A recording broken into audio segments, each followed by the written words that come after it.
కానీ నవ్వు మొహం పెట్టమ్మా. నువ్వు పెట్టాలి, ఆయన ఎక్కడ పెడతాడు పాపం. ఇప్పటికే పువ్వులాగా తెస్తుంటే నిన్ను. పువ్వులో పువ్వు నేను పాడమ్మా.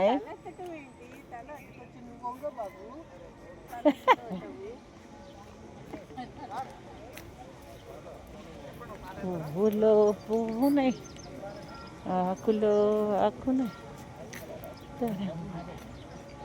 ఆ పాట గుర్తొస్తుంది.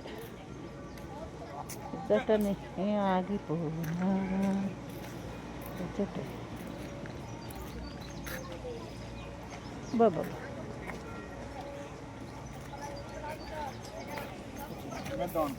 ఒక్క నిమిషం వెళ్ళిపోతా. వెళ్ళిపోతా.